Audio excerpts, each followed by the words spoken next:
নমস্কাৰ বন্ধুসকল, আৰু এটা নতুন ভিডিঅ'ত আপোনালোক সকলোকে স্বাগতম জনাইছোঁ।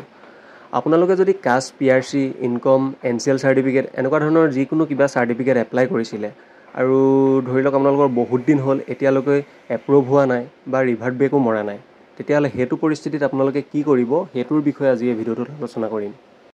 এখন পিআৰচি চাৰ্টিফিকেটৰ ষ্টেটাছটো হয়, এখন এপ্লাই কৰা হৈছিলে 3 জুলাই 2025 তাৰিখে আৰু 4 জুলাই 2025 পৰা এখন চাৰ্টিফিকেট DC অফিচত ফচি আছে, অফিচাৰ দেখাইছে DA, আৰু আজি হৈছে 24 তাৰিখ। এই চাৰ্টিফিকেটখন প্ৰচেছ হোৱাটো হৈ যাব, তাত কোনো ডাউট নাই, কিন্তু 4 তাৰিখৰ পৰা আজি 24 তাৰিখ হ'ল, একেজন অফিচাৰৰ ওচৰত ফচি আছে। এনেকুৱা হয় ৰিজন বহুকেইটা হ'ব পাৰে, ধৰি লওক যোনজন অফিচাৰ ইয়াত দেখাই আছে তেখেত হয়তো লিভতো থাকিব পাৰে। চ' ৰিজনবিলাকৰ বিষয়ে আজি মই এইটো ভিডিঅ'ত ডিছকাছ নকৰোঁ, কাৰণ ভিডিঅ'টো বহুত দীঘলীয়া হৈ যাব, আৰু এনেকুৱা যদি পৰিস্থিতি হয় আপোনালোকে কি কৰিব সেইটোৰ বিষয়ে আজি আপোনালোকৰ লগত মই আলোচনা কৰিম। আপোনালোকে যেতিয়া ষ্টেটাছটো চেক কৰিব তেতিয়া এটা কথা মন কৰিব যে আপোনালোকৰ চাৰ্টিফিকেটখন ক'ত ফচি আছে। ইয়াত এইটো DC অফিচ যেনেকৈ দেখাই আছে, ধৰি লওক আপোনালোকৰ চাৰ্কুল অফিচো দেখাব পাৰে।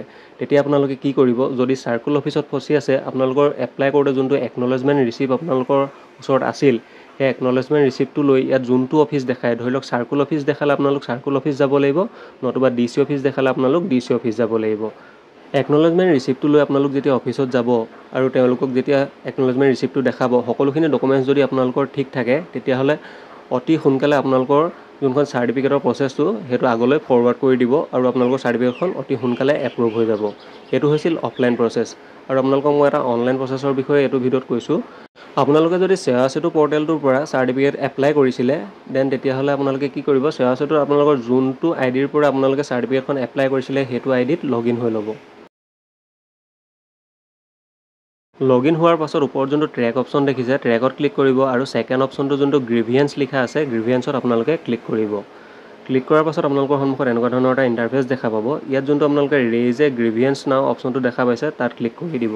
তাত ক্লিক কৰি দিয়াৰ লগে লগে আপোনালোকৰ সন্মুখত এখন এপ্লিকেশ্যন ফৰ্ম অ'পেন হৈ যাব। ইয়াত আপোনালোকৰ যোনবিলাক ডিটেইলছ আছে সকলোবিলাক ডিটেইলছ ইয়াত ফিল কৰি দিব, আৰু ইয়াত যোনটো মোবাইল নাম্বাৰ অপশ্যন দেখা পাইছে, ইয়াত আপোনালোকৰ এক্টিভ কোনোবা এটা মোবাইল নাম্বাৰ ইয়াত এণ্টাৰ কৰি ভেৰিফাই কৰি ল'ব।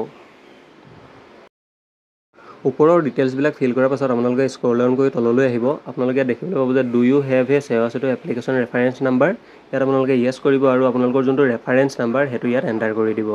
নেক্সট আহিব আপোনালোকৰ গ্ৰিভিয়েঞ্চ ডিটেইলছ। ইয়াত আপোনালোকে একেবাৰে তলত যোনটো ডিলে ইন ছাৰ্ভিচ অপশ্যনটো দেখা পাইছে তাত ক্লিক কৰি দিব। নেক্সট আহিব আপোনালোকৰ গ্ৰিভিয়েঞ্চ ডেছক্ৰিপশ্যন।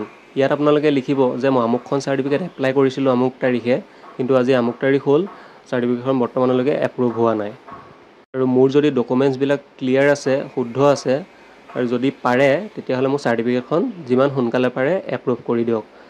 এনেকুৱা ধৰণে আপোনালোকে এটা ডেছক্ৰিপশ্যন ইয়াত লিখি দিব। নেক্সট ইয়াত ছাপৰ্টিং ডকুমেণ্টছত আপোনালোকৰ যোনটো একনলেজমেণ্ট ৰিচিপ্ট, সেই ৰিচিপ্টটো ইয়াত আপলোড কৰি দিব।